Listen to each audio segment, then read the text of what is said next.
ఎందుకంటే ఎప్పుడు చూసినా ఫేస్ సమ్మర్లో ఎండిపోయిన చెరువులో సిరాగ్గా పెడతారు. చెరువులు ఎండిపోవడం కాదురా, ఇక్కడ నా జీవితం ఎండిపోతుంది. ఇన్స్టాగ్రామ్ లో 20 మంది అమ్మాయిలకి మెసేజ్ పెట్టా, పొరపాటున కూడా ఎవరికి రిప్లై చేయట్లేదురా. Irresponsible fellows.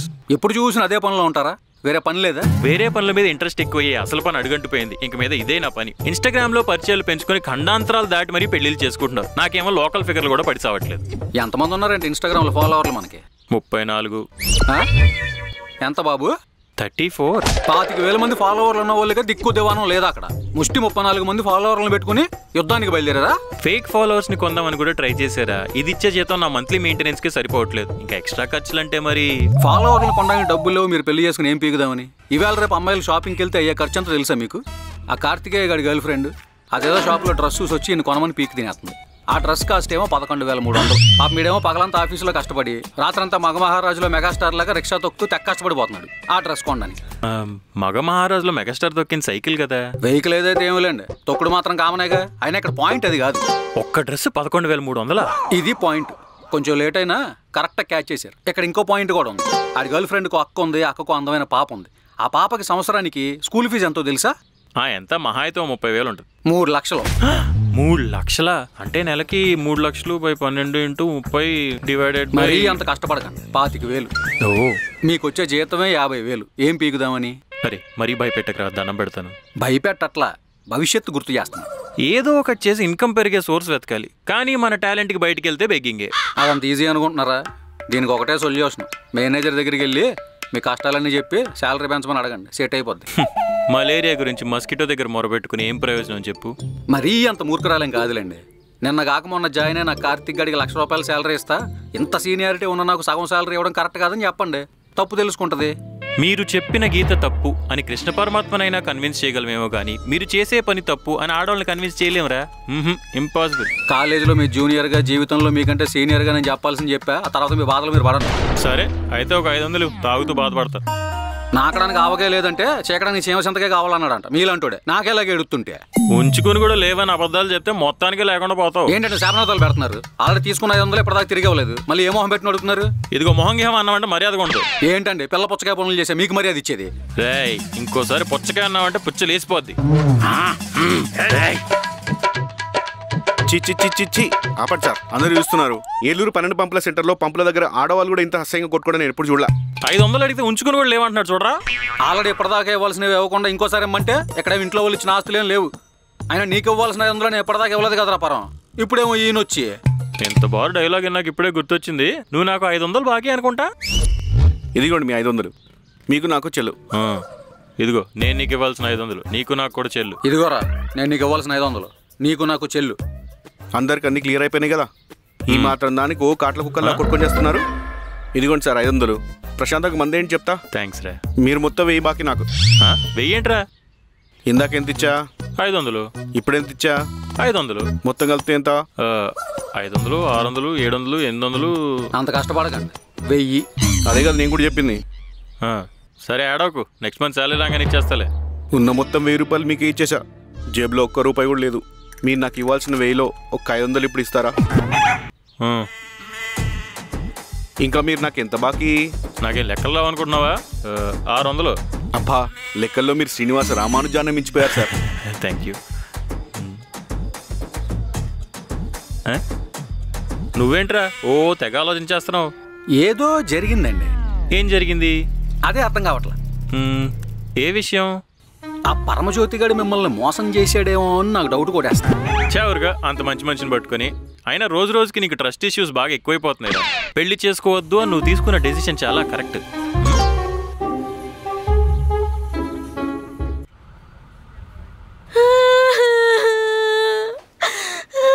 ఇదిగో మేడం, మీరు సైన్ చేస్తే అందరికి శాలరీస్ ఇవ్వాలి. అమ్మ బాబాయ్ నాకేం తెలీదు. ఏమండి ముందు ఏడు పాపండి. ఎవరన్నా చూస్తే ఏమన్నా చేశాను అనుకుంటారు. అసలే మన రెప్యుటేషన్ అంతంత మాత్రం పీకిందేమో లేకపోయినా. Manufacturing defect. ఆఫీస్ లో ఉన్న ప్రతి ఎంప్లాయీని ఎంత ప్రేమగా చూసుకున్నాను రా. విక్రమ్ గాడికి యాక్సిడెంట్ అయితే నా బ్లడ్ ఇచ్చా. సుబ్బారావు గాడు అమ్మాయిలకి లైన్ వేసుకుంటా అంటే నా కార్ ఇచ్చా. కార్తీక్ గాడు వాళ్ళ పిల్లలకి ఫీజు కట్టాలంటే డబ్బులు ఇచ్చా. స్టాక్స్ ఎలా చేయట్లేదని నువ్వు ఏడుపు మొహం పెడితే నీతో కప్పుకొచ్చా. ఇన్ని మంచి పనులు చేసినా నాకు మనశ్శాంతి లేకుండా పోతుంది. ఎవరి వల్ల, దేని వల్ల? పంచపాండవులు ఎంతమంది అంటే మంచం కోళ్ళ ముగ్గురని 2 ఏళ్ళు చూపించాడంట నీలాంటోడు. ఆ సర్యూని కుకింగ్ సిరీస్ కి స్క్రిప్ట్ రాయివే అంటే ఈజీగా ఈ రోజునల్లా అయ్యే రెసిపీలు రాసుకొచ్చింది. ఆ సుబ్బారావు గాడు పెద్ద పనోడని పనిలో పెట్టుకుంటే క్లోజప్ షాట్స్ వేయాల్సిన చోట లాంగ్ షాట్స్ పెడతాడు, టాప్ యాంగిల్ వేయాల్సిన చోట లో యాంగిల్ పెడతాడు. వీళ్ళందరికంటే పెద్ద దరిద్రుడే నువ్వు. Waste fellow. Attarintiki Daredi cinema story copy కొట్టాలని చూస్తావురా సచ్చినోడా. ఇది గనుక పీకే ఫ్యాన్స్ కి తెలిసిందంటే నా కంపెనీని పీకి పందిరేస్తారు. మీ అందరినీ నమ్ముకొని నేను ఈ కంపెనీని ఎలా రన్ చేయాలి? కోకాపేట్లో కొన్న కొత్త విల్లాకి ఈఎంఐ ఎలా పే చేయాలి? దరిద్రులారా. సర్లేండి, అవన్నీ ఎందుకు? అయినా కష్టాలు మనుషులకు కాకపోతే పాకిస్తాన్ వాళ్ళకి వస్తాయా? మీరు మరీ అంత ఫీల్ అవుతున్నారు కాబట్టి ఇక మంచి సలహా ఇస్తా, ఫాలో అయిపోండి. కోకాపేటలో కొత్త విల్లా ఏంటి, మై హోమాబురాలో అదిరిపోయే ఫ్లాట్ కూడా కొనొచ్చు. నీ ఏదో సలహాలు వినే ఆ సుబ్బారావు గారి జీవితం ముద్దు ముచ్చట పెళ్లి పెటాకులు లేకుండా ఎండగట్టుకుపోయింది. ఇప్పుడు నాకు సలహాలు చెప్పి నా జీవితం కూడా ఎండగడదాం అనుకుంటున్నావా? అసలే నాకు నా జీవితం మీద చాలా ఆశలున్నాయి. నా కాబోయే భర్త మహేష్ బాబులా తెల్లగా ఉండాలి, ప్రభాస్ లా పొడుగ్గా ఉండాలి. చాలా ఆపండి. 3వ ఎపిసోడ్ లో సరయుదు కూడా సేమ్ అదే డైలాగ్. అదే ఇంకా నా చెవుల్లో మారుమవుతుంది. మళ్ళీ ఆ డైలాగ్ అనే ఓపిక, ఇంట్రెస్ట్ రెండూ నాకు లేవు. ఏదో కాలేజీలో మీ క్లాస్మేట్గా మీకు సలహా ఇచ్చి మీ కంపెనీ సేవ్ చేద్దాం అనుకున్నా. వద్దంటే చెప్పండి, అవసరం లేదు. అలిగా వెంట్రా? అబ్బా, అట్టఫ్లాప్ సినిమా చూసినప్పుడు కూడా ఇంత అసహ్యం కలగలేదు. సర్లే, అదేంటో చెప్పిచా. కంపెనీ టార్గెట్స్ రీచ్ అవ్వాలన్నా, మీరు హైదరాబాద్లో ఒక 10 విల్లాలు కొనాలన్నా ఒక్కటే దారి. ఒక్క రోజు కూడా సెలవు ఇవ్వకుండా వీళ్ళందరితో 24/7 వర్క్ చేయించండి. అప్పుడు company growth cold pressed coconut oil రాసిన జుట్టులా పెరుగుతూనే ఉంటుంది. వెట్టి చాకరీ చేయిస్తున్నానని నన్ను జైల్లో పెడతారేమోరా. అసలే ఇంట్లో వాషింగ్ మిషన్ లో బట్టలు ఉతకడమే నాకు బద్ధకం. జైల్లో బట్టలు ఉతికి బండరాలు కొట్టడం నా వల్ల కాదు. వెట్టి చాకరీ కాకపోతే బానిసత్వం కూడా చేస్తే అవన్నీ ఒప్పుకుని సంతకాలు పెట్టిన తర్వాతే కంపెనీలో జాయిన్ అయ్యారు. కంపెనీ అగ్రిమెంట్లు బానిసత్వం గురించుందా? ఆ క్లాస్ ఎప్పుడు యాడ్ చేశారు నాకు తెలియకుండా? ఎవరో ఎప్పుడో పెట్టారులేండి. మీ పని మీకు జరగాలంటే నేను చెప్పింది చేయండి. ఏం చేసినా ఏం చెప్పినా లాభం లేదురా. ఏదో ఒక అద్భుతం జరిగి ఆ పరమాత్మ నన్ను కరుణిస్తే గాని నా జీవితం బాగుపడదు. పరమాత్మ తలుచుకున్న కొన్ని పనులు అవ్వవు మేడం. మహాభారత యుద్ధం ఆపాలని పరమాత్మ ఎంత ప్రయత్నించాడో తెలుసా? ఆగిందా? గాల్లో దీపం పెట్టి దేవుడా నువ్వే దిక్కు అనకూడదు. పురుష ప్రయత్నం చెయ్యాలి. ఆగండి. పురుష ప్రయత్నం అంటే పురుషుడు చేసే ప్రయత్నం కాదు, మానవ ప్రయత్నం అని దాని మీనింగ్. పురుషుడన్న మాట అనబడితే చాలు, లోపలన్న ఫెమినిస్ట్ తోసుకొచ్చేది బయటికి. నువ్వు బ్రతుకు మీద పూర్తిగా ఆశలు వదిలేసావురా.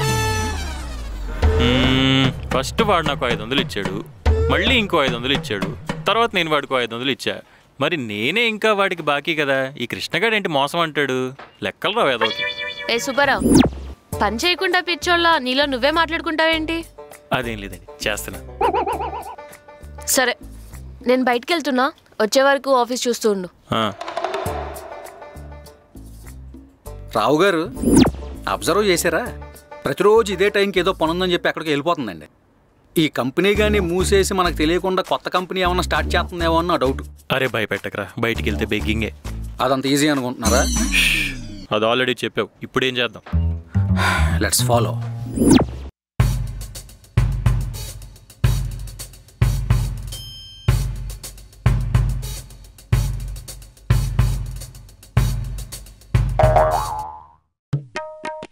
ఏంటి వెనకాల వెళ్తున్నామని అనుమానం రాకుండా అడుగులో అడుగేసుకుంటూ చడీ చప్పుడు కాకుండా వెళ్దామని చెప్తున్నా.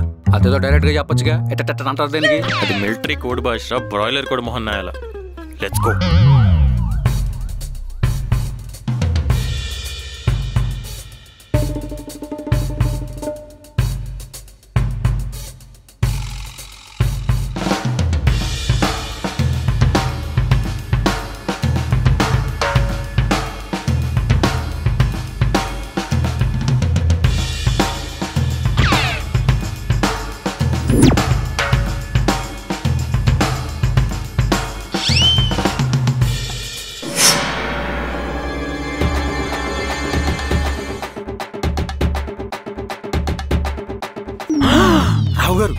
రాకొట్టేస్తుందండి నీ రాకొట్టేస్తుంది. అప్ప చూసిందంటే ఇద్దరిని ఇరక్కొట్టేస్తా.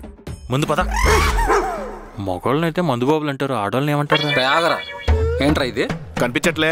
నాకడానికి ఆవకాయ, కొరకడానికి ఉల్లిపాయ. చిచ్చి చిచ్చి చిచ్చి. ఆవిడేమో మిట్ట మధ్యాహ్నం మందు కొట్టడం, నువ్వు మంచికి సప్లై చేయటం. మర్యాదస్తులుండే ఆఫీసర్ ఇది. మంచి మర్యాద గురించి మీరు మాట్లాడకండి, మంటెక్కిపోద్దు. మీరు పెట్టే మెంటల్ టార్చర్ తట్టుకోలేక ఆవిడ మందుకు బానిసైపోయింది. తప్పుకోండి. ఆగరా అంటే ఏంటి? ఇప్పుడు ఆవిడ నువ్వు కలిసి కూర్చుని మందు కొడతారు లోపల? ఎలా కనపడుతున్నానండి మీకు? ఓల్డ్ మంకులు మ్యాన్షన్ హౌస్ తాగేవాళ్ళ కనిపిస్తున్నానా? పరమజ్యోతి రేంజ్ మీకు అర్థం కావట్లే. మనం తాగాలంటే మినిమం సింగిల్ బాంట్ విస్కీ ఉండాలి. తప్పకండి ప్లీజ్. ఏంటో దా.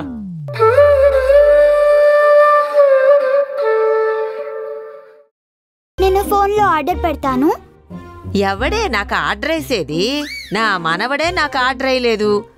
వాడికి పుట్టిందని నువ్వు నాకు ఆర్డర్ వేస్తావా? అయ్యో బామ్మ, నీకు ఆర్డర్ వేయట్లేదు. మనం ఫోన్లో ఆర్డర్ చేస్తే ఫుడ్ ఇంటికే వస్తుంది. ఇలాంటివి కూడా వచ్చాయా? టౌన్లో ఎవరు వండుకోరా? ఇలా ఆర్డరు